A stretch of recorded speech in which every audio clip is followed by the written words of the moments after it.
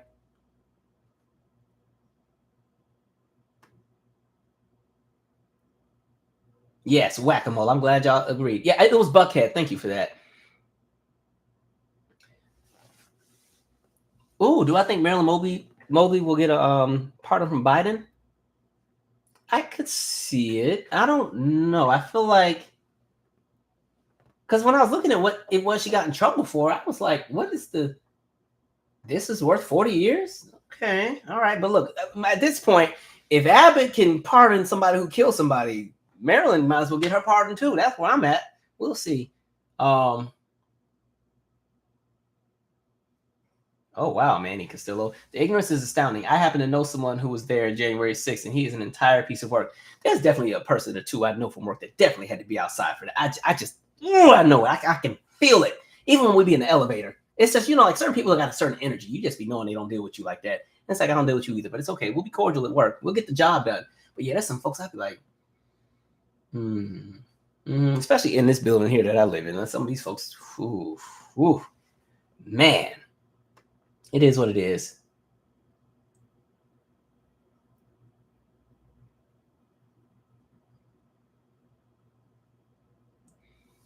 Maverick, cuz he said, you want to argue? Nah, I don't get paid to argue with you.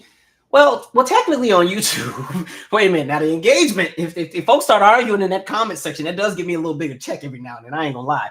But it's not normally me arguing in it because I'm not doing it. Like I said, I've already said my 2 cents. Let me tell you how pressed people are. So guys, I did not want to mention this because y'all are gonna ask when the next one is coming, and it's still not here yet.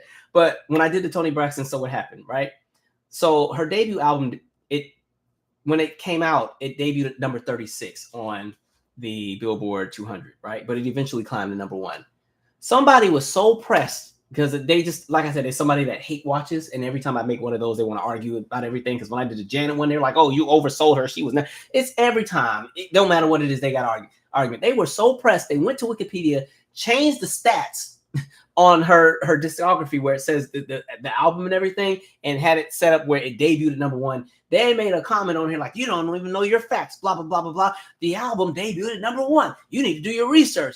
Now, mind you, I pulled the actual stats for, like, listen, when I do like any kind of music review stuff, when I do stuff with the charts, I actually go to Billboard magazine and pull the actual chart released that week. And so I actually had the actual chart from Billboard that says like Toni Braxton, number 36. New entry. And I'm like, this idiot here.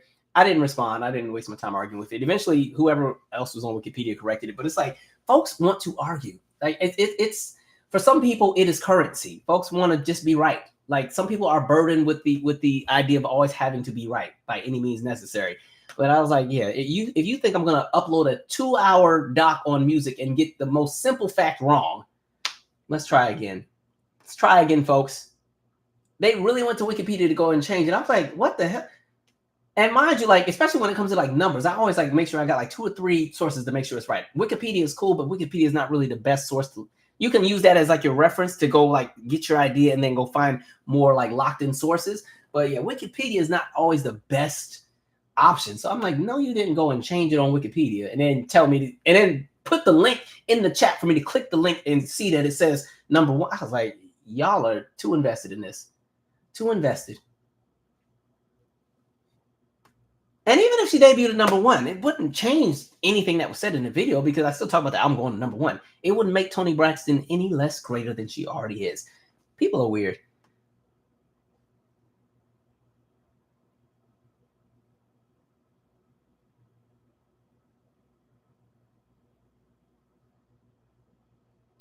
Brooke Smith said, imagine having that much time on your hand. Yeah, people do. It is wild. Oh my God, man. I can have story after story, but we're not going to spend all night doing it. All right, let's talk music as we wrap up. We've had enough time. I've been dragging enough folks. But yeah, like I said, it is my Faves' birthday. Belize Gal is not on here. That's why I didn't wear the shirt. But yeah, Janet is 58, which is wild to me. It's weird because like all of my favorite entertainers are. I'm happy everybody's here, but I'm like, dang, time is flying. Like I remember when all these people were still in their 20s, like when like her, like Mary J. I remember when Usher was still a kid. Like, you know, like man. Hell, I remember when Destiny Child actually came out as a group. Like I remember like the first time seeing or hearing their song on the radio in Italy. I didn't see the videos because they didn't have MTV where we were at, but you could hear it on the radio. But like it's just crazy how time has flown. Mitochondrion said, Calvin, are you going to see Janet? Yeah, I got DC tickets. Normally I see her twice. I don't know if I'm gonna catch her twice because I got a lot going on this summer. My schedule's a little iffy, but plus it's the same show. I know she said she's changed it up some, but who knows? Maybe I'll get a second ticket last minute for like a cheap one. But I did the works for the DC show, so that's gonna be the show where, you know, if she dances hard enough, her sweat will hit me. But if I go to Baltimore, I'm probably not gonna be in the front. I can't keep spending big money for everybody. But yeah, that's crazy. Time is flying. Somebody had posted like what would be your 10 favorite songs of hers on this was on Twitter. Now my 10 favorite songs be changing every week, right? I'll be having my faves. If I were to name my 10 favorite, and I'll only name ones that were actually released, because otherwise if we start talking like unreleased and B-sides, y'all will be like, what are these songs? But my 24 play is always my number one, and it's the version that's on Design of a Decade, not the video version, because I ain't like that one. But 24 play is always going to be my number one song of hers. Love that. And then You, off the Velvet Rope album. It has the Cisco Kid sample. I love that from War. Then All Right. I like some bright music, especially the video version with Heavy D. Truth, Because of Love. Escapade is a fun one. Come On, Get Up. That's the one I was playing when I got pulled over. Together Again, Someone to Call My Lover, and Island Life. Those I like bright, happy music. Like when I think of her stuff, I like her happy stuff. That's why I've always enjoyed her music. And then, but yeah, those are my 10. But she has some really great like B-sides and unreleased tracks I really like too. But yeah, there's a lot of folks I want to see because everybody and their mom's on tour. Like I kind of want to go to the Escape SWV tour, but I'll be in LA that week, so I can't go to that one. And then Dilemma, I got 2 family reunions on the same weekend with 2 sets of the same family. So some backstory. I'm telling y'all all my business, right? So my father was one of 5, but he's the second oldest. The 2 oldest, their father is my grandfather, right? That's my dad, and I don't want to put this aunt's name out here because we don't know if that's really her dad or not, but we speculate. And then my dad's oldest sister, we are convinced that my grandfather is also her father. And then the other 3 siblings that are younger had a different father, right? And then that father was married to my paternal grandmother. She passed on, but his siblings, right? The guy that married my paternal grandmother, his siblings, there's like 11 or 12 of them. They all live all over, and like maybe 5 of them live here in the DMV. They're a lot younger because he was the oldest, right? And so that's the family that kind of took me in when I moved to DC for Howard and just treated me like, you know, I'm one of them and everything. So we're family, but not by blood, at least from my dad's side, but they're blood related to the lower half of my dad's side when it comes to age, right? So they're having this cousins weekend that I'm excited about at the end of June because it's a great way to get to know all these people because it's a huge family. Like there's so many of them. I still don't know everybody, right? So that's one weekend. Then my grandfather was like, oh, we're having a family reunion on my side. Now, this is the LA side. I'm like, wait a minute, hold on, wait. Now, and this is my grandfather's people. This would be the folks that are totally unrelated to the side over here. And so he's having one. Now, here's the thing. My grandfather is in his 90s, right? And I don't really know his side as well because I didn't meet him until I was 8 or 9, right? And then he and I were able to build a relationship after my father died. And so I don't know that side very well. And I'm like, dang it, I need to get to know them too, right? You know, God willing, my grandfather will be here for many more years to come. But in the event that Father Time calls him home, once he transitions, there's a door that's cut off to knowing that entire side. Like as far as my actual last name, the only people I know with my last name outside of my parents is my grandfather. Everybody else has a different last name because of that. Long story short, my grandfather was not married to my dad's mother. So it's, you know, there's some people that have been cut off. So there's people who don't know I exist or don't know my father existed on my grandfather's side. And so it's like trying to get to know them. So it's like, dang, 2 kind of like family reunions at the same time, 2 different coastlines on the same weekend. Yay. Dilemma. So that'd be interesting to figure out. Still figuring that out. But yeah, so that's a piece of my life. But yeah. All right, let's see where we're at here. Hopefully that wasn't confusing. I understand that it took me forever to figure out who was related to who, because I thought I was related to the relatives here. And my dad was like, "Oh no, your cousins are related to them, but you're not." I'm like, "Well, why can't I be related to them?" It's like, "Well, because my dad wasn't their dad." It was, well, okay, whatever. Somebody said these Tony Braxton fans are unhinged. Well, see, the thing was, I don't think that person was like a Tony Braxton fan. That's just a person who doesn't like me and they want me to be wrong. So they do this on every video, because they did it on the Janet. So what happened was like, this was the most poorly researched video I've ever watched. Really? I ain't trying to sound cocky, but I felt like people got more out of my So What Happened than the documentary that was on TV. Let's be for real. So, okay. That person just didn't like me. It's all right. Right? Yeah. They do too much. Let's see.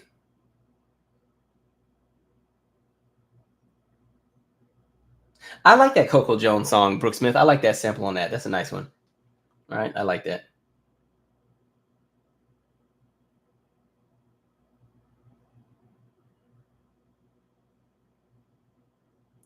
All right. Mia Amani says she's from Seattle. Actually, I'm going to be in Seattle in September. I have not been home in 6 years. So I'm going to go home this year. I mean, I have no reason to go. There's no family there, but I want to see old friends, and I want to go to the state fair. I want to do a bunch of fun stuff. So I want to go relive my childhood for a little bit.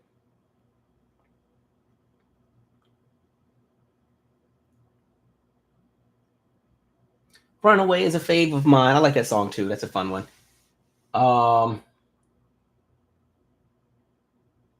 Somebody said you're a good storyteller. There's a reason why you make movies.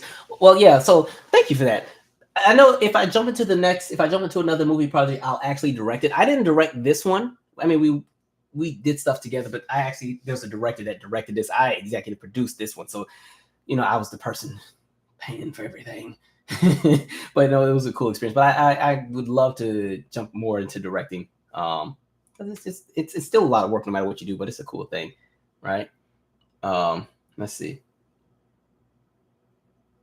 When's the meetup in the Bay? Well, so my plan is, I know I'm going to at least be in California twice this year. So I know my plan is, when I go for something that I can't wait to announce to you guys when I can finally say it, I'll probably do both coastlines. Normally when I go to LA, I try to go to the Bay too, because you can get like a quick flight to like Oakland or San Francisco for like $80-$90, right? And then I can see my family over there too. So I don't know, but there's the second half of this year, I got a bunch of stuff coming out, and I'm going to actually promote it. So it means I get to travel a little bit. So that's probably going to be around that time. I can't give any dates until I know stuff is locked in. So I've been busting my behind trying to make these deadlines. This is the only reason why Mariah Doc still ain't here, because it's like every time I get a free minute, something else comes up. So I know y'all have been patiently waiting. It's coming. It's coming. It's coming. I hate not having it, but it will be there. But yeah, so I just got a bunch of things coming down the pipeline that are finally coming into fruition. That's the challenging aspect of like being a creative person. Sometimes things you work on take some time, and like sometimes these things take some time, and like it kills you because you want to put stuff out, and you're excited and you can't because stuff isn't ready or stuff hasn't been cleared, and you're watching everybody else who does the same thing just drop all their stuff, and you're just like, dang, any minute now, right? You be feeling like you're left out of the conversation. So I'm excited about 2024, right? All right. What up, Uncle Pat? Speaking of, hey, I got some family up in here. All right, that's my uncle. I hope to see you in June if you keep going, keep doing what you're doing. Yes. Hey, man, look at the family in the mix. Love to see it. Let's see. DMV followers. Well, so here's the plan for DMV. Now, what I did last time, I guess the only official meetup I've ever had was when I released my last album. We did the launch party at Smith Commons, which is no longer here. That sucks. But for the next release of mine, we're trying to figure out if we're doing like a big event, or if I'm doing something more subtle, or because I've also been planning to kind of get back into stand-up comedy too, or if I should kind of focus on just getting back into stand-up and then just starting to send open invites for that. Because people forget, like, that's where all of this started from stand-up. The only reason we have a YouTube channel is I used to do stand-up comedy and posted the sets on here as a way to promote. And then gradually it turned into the YouTube channel. So we'll see. Yeah. Let me see. Washington State meet and greet, I don't know about. No, I'm just kidding. I don't know. Y'all know I'm skittish about meeting folks because folks be crazy. I feel like I got to throw hands just in case somebody feels some kind of way. But oddly enough, if you've ever run into me, I always have like these really pleasant interactions because every now and then somebody will know you. So I always stop and talk and give people a nice conversation for a few minutes and everything if I run into folks. I think the last time, I even write down every time I meet a person. I got a whole log in here of every time I met somebody, and I write down their name and where I met them or whatever their whatever the memory was. Let me see. The last person I met,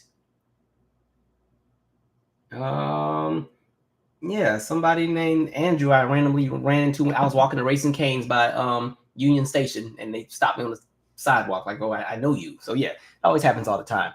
Kind of cool. And it's funny. There's this lady at work that I think no, not at work. I'm sorry.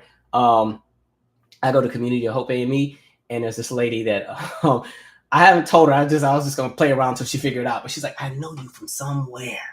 I know, like, I'm like, oh, I don't know. I mean, I just come here. Like, eventually she'll figure it out. But yeah. Let's see. All right.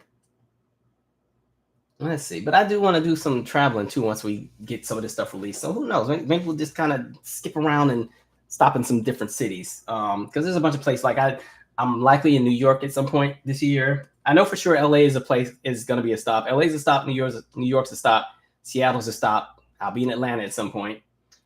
Possibly Savannah at some point. Those are the definites, right?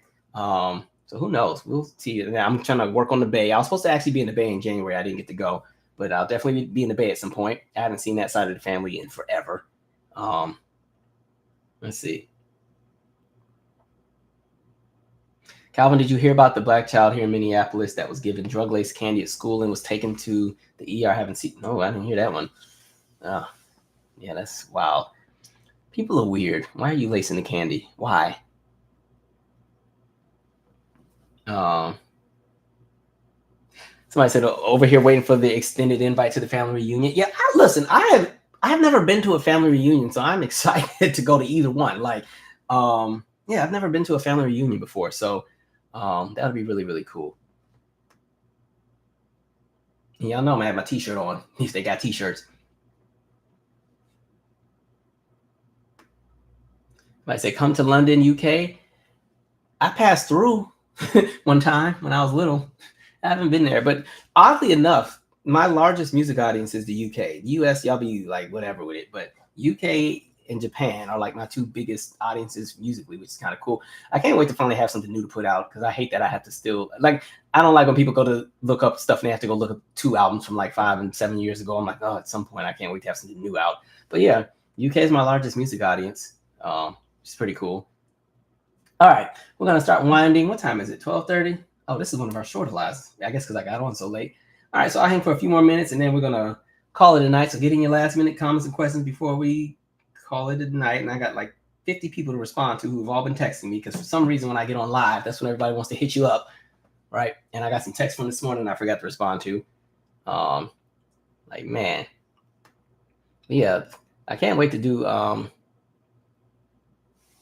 some of these projects that we've been working on. Some of the stuff I've been working on for like 2 and 3 years. Like it's like you just needed all the pieces to come together. Now they're finally there. And it was just so much, and life kept changing, and then the career shift and new opportunities kept coming. There's another cool opportunity that I think is super, super, super dope. And I can't say anything about it, but it'll be really cool when it's out because y'all will never hear the end of it. And that's all I'll say.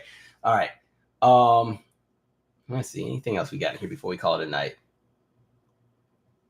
Yes, Janet's birthday is today. I think she and Ralph Tresvant share a birthday from New Edition. Either her or him or Johnny Gill. Let me see. Ralph Tresvant, I think, from New Edition. His birthday's today too, I think. Yep, his is today. Yeah. And then I think Johnny Gill is the 14th. Am I going to the Missy Sierra and Busta Rhymes show? I certainly am. One of my good friends got us tickets. I think it's my turn to get concert tickets. So I think they want to see Lucky Day. So I need to get this tickets for that. We have this thing where one person buys the tickets and then the next time you buy the other one. So I think it's my turn because I think they bought the last two. So yeah, because I think they bought Tony too. Yeah, so it's my turn. Yeah. We need to do better. They said YouTube didn't give me a notification. To be fair, I didn't put up the announcement. Well, I put up the announcement. This live almost didn't happen. If you look on my community tab, that announcement about this live is missing because I was like, I'm tired. I don't feel like doing this tonight. And then I was like, let me get up and get it done because I already told everybody I would do it. So let me make sure I do it. And then I didn't create the video that could go out so people could get the notification until maybe 30 minutes before. So that's what that is. Any updates on Pullover so I can hit you? Yes. We will be premiering. I can't say the festival yet until they announce it, but yes, we got into one of the festivals that we applied into. It will be in LA. That's all I can say. That'll be this summer. And then we're just holding and crossing fingers for some other acceptances, hopefully. So yeah, that's been really cool. But yeah, the cool thing about that specific festival, from what I understand, they also have online on-demand options. So even people who cannot make it to LA to see it can actually log in and watch it that way. So there's some other ones that we're just crossing our fingers with. So yeah, I'm going to milk that project too, right? Because that project took up all of my 2023. Can we support the movie launch? I don't know how, but sure. I mean, it's kind of at this point because the movie is totally done, totally complete. Looks great, sounds great. And it's just circulating with the festival stuff. With the festivals, there's like certain rules. So we can't do everything we want to do it. Otherwise, I would have just already had the movie out here. But like, even the festivals are in competition with each other. So there's like some festivals where if you get into one, you can't go to another one and a bunch of other stuff. So I personally don't have the logistics on how all of this works because this is new to me. So I'm actually learning a lot from the director, who is a book of knowledge on all of this. And they've been great to work with. So yeah, as more information comes in, I'll start sharing it with you all. And then for anybody who donated, because we definitely had an Indiegogo, information will be posted on that for people who were supporters with that. And I appreciate y'all for that because, yeah, that was an expensive project. So every dollar helped. Pretty RJ 4444. Did you see Mr. Hot Wheels Greg Abbott for your man and gave him a pardon? Yep, that's one of the first topics we talked about. So when this re-ups, just go back to that segment. But yeah, he's crazy. Yeah, a mess. But yeah, the weirdest thing is after you burn yourself out on the projects, right? You're like exhausted and you're like, I'm never doing this again. It's like as soon as it's finished, you're like, okay, now what do I do next? Now it's like, what do I jump into next? And look, I'm already into some other stuff. So man, it's a lot. All right, guys, I'll hang for one more minute and then getting off. Make sure you guys are staying safe this spring and summer. This is the time when people start acting crazy. So be mindful when you're having these wonderful weekends and everything. Yeah, because there's a lot going on out here. So please be careful. I had to remind some of my teenagers and some of my college students, like, listen, just be careful with stuff that you go to. Y'all keep asking about this Patreon. Like, I guess I just have to start one. I don't know what goes on it because maybe I'm too hard on myself. I just don't think I'm consistent enough to charge people for something. But, you know, if y'all are up to pay for one, I guess I could do something where it's like $1 a month or something. Maybe I can put more behind the scenes stuff on there. And because it's like we do live. So it's not like I can do a live and it's only exclusive to the Patreon because it's live, right? And I do, at this rate, I'm doing more lives than pre-made videos. So if I do a pre-made video, even if I put it on Patreon first, it's only going to be a few hours of a different. I don't know. We'll figure it out. Who knows? The next book club selection I have not picked, but the book club we have agreed. We are doing something happy that we're going to read something happy. Like this was supposed to be a fun book. It's not a not fun book to read, but it's another one that's a little heavy. But we have agreed something that is not trauma filled, something that does not involve death or racism or something crazy. I want some happy literature, or y'all know my favorite books are the music books. Right now I'm reading, personally, I'm reading I Want My MTV, which is like this whole background on, you know, everything in relation to MTV and its startup and all. So that's what I'm personally reading at the moment. But yeah, we have not made a selection. once we wrap on June 10th, the book club is on pause until after August, so people can enjoy their summer and stuff. You know, trying to get everybody to meet on Mondays, especially in the summer. People on vacation and stuff, and internships and summer sessions, and live your life. Enjoy the summer. I was born in the summer. It's my favorite season. I'm trying to be outside every day, right? So book club picks back up in the fall. All right. BET. Oh yeah, the BET. Oh yeah, we'll probably review that if I'm home. BET Awards. Who knows? Oh wow, all the way in France. All right. How I think it said it right. All right. Yeah, we'll figure out this Patreon. We'll figure this out. That can be that will be the goal I will set for by the time it's my birthday, to have some kind of Patreon or something set. And we'll figure out what's there, right? Because I know some people always ask to donate. I also just keep my Cash App in the description on this video. But yeah. All right, guys, this was really cool. I appreciate it. This was fun. Y'all brought my energy up because, like I said, this live almost didn't happen. I wanted to go to sleep. But anyway, stay safe, stay sane, mind your business so that you can age well. And I will see you guys on the next video. Have a good night, everybody.